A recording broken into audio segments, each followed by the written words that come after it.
نحمده ونصلي ونسلم على رسوله الكريم أما بعد أعوذ بالله من الشيطان الرجيم بسم الله الرحمن الرحيم ألا إن أولياء الله لا خوف عليهم ولا هم يحزنون صدق الله مولانا العظيم وقال الله تبارك وتعالى في شأن حبيبه مخبرا وعامرا إن الله وملائكته يصلون على النبي یا ایھا الذین آمنوا صلوا علیہ وسلموا تسلیما. بابا سے بلند پڑھ لیجیے الصلاۃ والسلام علیک یا سیدی یا رسول اللہ وعلی آلک واصحابک یا سیدی یا حبیب اللہ. انتہائی عزتوں کے لائق قابل صد تعظیم و صد اکرام جملہ سادات کرام آستانہ عالیہ چھپر شریف معزز و مقتدر علماء ذی احتشام اور اس جامعہ کے عظیم طلباء اور اس آستانہ عالیہ کے عظیم عقیدت مندان جو آج کی اس محفل پاک میں حاضر ہیں، اللہ رب العزت کی بارگاہ میں بندہ ناچیز منتمس سے دعا ہوں کہ اللہ رب العزت ان پاک ہستیوں کے صدقے وسیلے سے ہماری حاضری کو قبول اور منظور فرمائے. اور جتنے بھی آپ احباب یہاں پہ تشریف لائے ہیں، جن کی جتنی بھی نیک دلی حاجات ہیں، اللہ رب العزت اس آستان پاک کے صدقے میں قبول اور منظور فرمائے. میں حضرت علامہ عصمت اللہ قادری صاحب کے خطاب سے پہلے چند کلمات، کیونکہ قبلہ شمس الحق شاہ صاحب کا یہ حکم تھا تو اس لیے میں حاضر ہوا ہوں، ورنہ جتنے علماء کرام محترم قاضی صاحب بھی تشریف فرما ہیں، یہاں پہ تشریف فرما ہیں، تو میرا بولنا کو معنی نہیں رکھتا، لیکن صرف ان کے در کی خیرات حاصل کرنے کے لیے آپ کے سامنے حاضر ہو گیا. حاضرین ذی وقار، فیض القدیر وغیرہ میں ایک روایت نقل کی جاتی ہے کہ جس کو آقا کریم علیہ السلام کی ذات کے ساتھ منسوب کیا گیا. وہ روایت ہے کہ ذکر الانبیاء والمرسلین عبادت، کہ انبیاء اور مرسلین کا ذکر کرنا یہ عبادت ہے. اور پھر ساتھ ہی ارشاد فرمایا وذکر الصالحین کفارۃ، اللہ کے ان ولیوں کا ذکر کرنا گناہوں کا کفارہ بن جایا کرتا ہے. حضرین ذی وقار، ہم آج جو یہاں پر ان کی بارگاہ میں حاضر ہوئے ہیں اور ان کا ذکر کرنے کے لیے حاضر ہوئے ہیں، کوئی جہاں سے بھی چل کر آیا ہے، یقین جانیے اپنے گناہوں کی بخشش کروانے کے لیے یہاں پر آیا. اور ہمارا یہ کامل ایمان ہے، یہ کامل ایمان ہے. اگر کسی کا نہ ہو تو اس کا اپنا عقیدہ ہے کہ جس کی بھی نسبت اللہ کے ان ولیوں کے ساتھ جڑ جاتی ہے، اللہ رب العزت ان کی نسبت کے صدقے اس کی دنیا کو بھی ثواب دیتا ہے اور اس کی آخرت کو بھی ثواب دیتا ہے. امام شارانی نے قلائد الجواہر کے اندر ایک قول نقل کیا. آپ ارشاد فرماتے ہیں کہ جس بندے کی نسبت اللہ کے ولیوں کے ساتھ ہو جاتی ہے، عقیدت مندان آستانہ عالیہ چھپر شریف آپ کی عقیدت اور محبت کو سلام پیش کرتے ہوئے یہ روایت آپ کے سامنے نقل کرنا چاہتا ہوں. امام شارانی فرماتے ہیں کہ جس کی نسبت اللہ کے ان ولیوں کے ساتھ ہو جاتی ہے، وہ جب بھی اس دنیا سے جاتا ہے تو سعادت کی موت لے کر جاتا ہے، سعادت کی موت لے کر جاتا ہے. خوش بخت ہیں آپ لوگ، آپ کا مقدر اوج ثریا پر ہے کہ جن کی نسبت اللہ رب العزت نے اپنے ان ولیوں کے ساتھ جوڑ دی ہے. اور پھر خواجہ خواجگان معین بے کساں حضرت خواجہ معین الدین چشتی اجمیری کا قول آپ کے سامنے نقل کرتا ہوں. کسی عام ہستی کا قول نہیں ہے، خواجہ خواجگان کا قول ہے. وہ عظیم ہستی کہ جن کے صدقے اللہ رب العزت نے 90 لاکھ لوگوں کو دار اسلام میں داخل کر دیا. آپ ارشاد فرماتے ہیں کہ جب بھی کوئی شخص اللہ کے ولیوں سے محبت رکھتا ہے، اللہ کے ولیوں کی محبت لے کر اس دنیا سے جاتا ہے، آپ ارشاد فرماتے ہیں کہ میں معین الدین یہ کہتا ہوں کہ اس کا چہرہ روشن ہوگا تبھی وہ اس دنیا سے پردہ کرے گا. اور پھر آگے ارشاد فرماتے ہیں، فرمایا کہ جو شخص اللہ کے ولیوں کا بغض لے کر، اللہ کے ولیوں کے ساتھ معاذ اللہ نفرت کر کے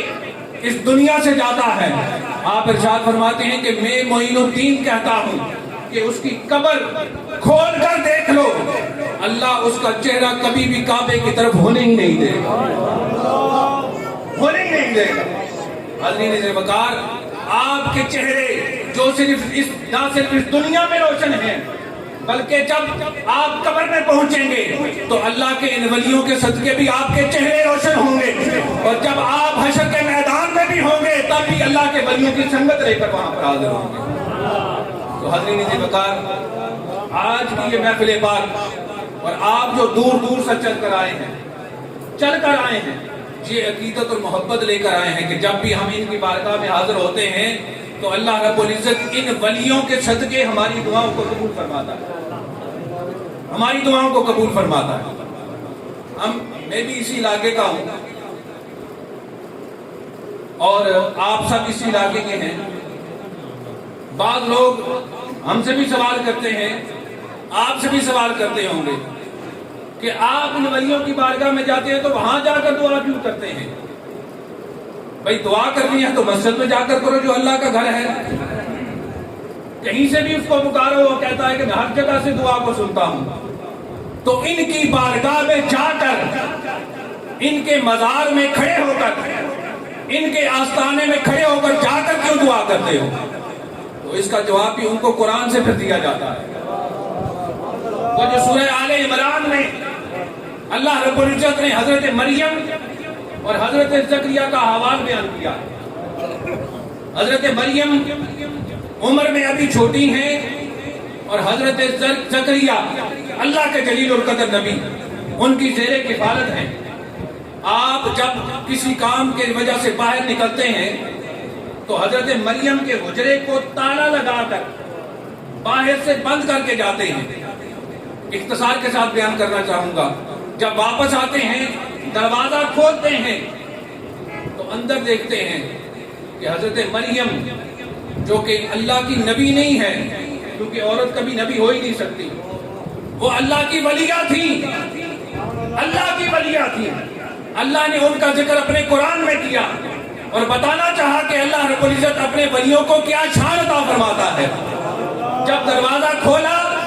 تو دیکھا کہ بن موسم کے پھل حضرت مریم کے سامنے پڑے ہوئے ہیں۔ تو قرآن کہتا ہے کہ انی لک ھذا،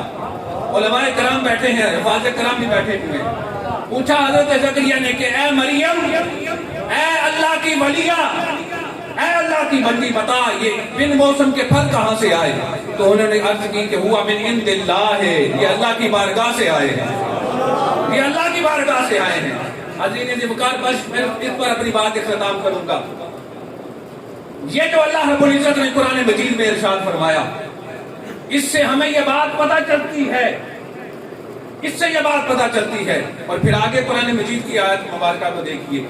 کہ وہی حضرت زکریا علیہ السلام، عمر بڑھاپے کی ہے، بیوی بھی بڑھاپے کی عمر میں ہے، ابھی تک اولاد نہیں تھی۔ بڑی توجہ چاہوں گا جتنے علماء نے آستانہ عالیہ چھپر شریف یہاں پہ بیٹھے ہیں، وہ جو لوگ سوال کرتے ہیں نا کہ ہم ان کی بارگاہ میں جا کر دعا کیوں کرتے ہیں، جہاں جا کر کیوں دعا کرتے ہیں، ان کا جواب میں قرآن سے لیتا ہوں۔ قرآن سے سنیے،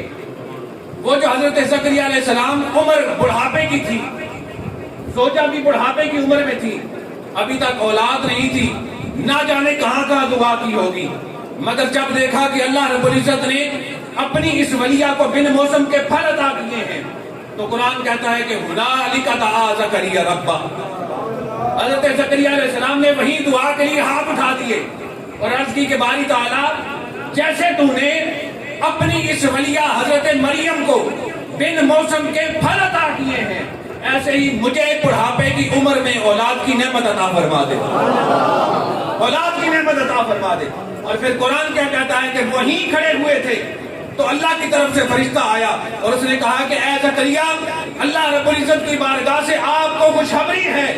کہ جہاں جو آپ نے دعا کی ہے اللہ کی اس ولیہ کی بارگاہ میں کھڑے ہو کر اور سنت قائم کر دی قیامت تک آنے والے غلامان مصطفیٰ کے لیے، اللہ رب العزت آپ کو اللہ رب العزت آپ کو ایک بیٹے کی خوشخبری سناتا ہے، اور بیٹا بھی عام نہیں ہوگا، صالح ہوگا، اور اللہ کا نبی بھی ہوگا، اللہ کا نبی بھی ہوگا۔ تو قرآن کی آیت مبارکہ ہمیں یہ بتاتی ہے کہ جہاں پر اللہ کا ولی ہوتا ہے دعا وہاں ہی کی جاتی ہے اور وہاں ہی دعا مقبول ہوتی ہے، اور جہاں پر اللہ رب العزت کی رحمت نازل ہوتی ہے دعا وہاں ہی مقبول ہوتی ہے، اور غیب کا رزق جہاں پر اتارا جاتا ہے یہ بات نشانی ہوتی ہے کہ وہاں اللہ کا ولی رہ رہا ہوتا ہے، اللہ کا ولی رہ رہا ہوتا ہے۔ تو حاضرین ذی مقام مبارکباد کے مستحق ہے آپ احباب کہ آج اس محفل پاک میں حاضر ہوئے ہیں۔ اللہ رب العزت میری اور آپ سب کی حاضری کو قبول اور منظور فرمائے۔ وآخر دعوانا الحمدللہ۔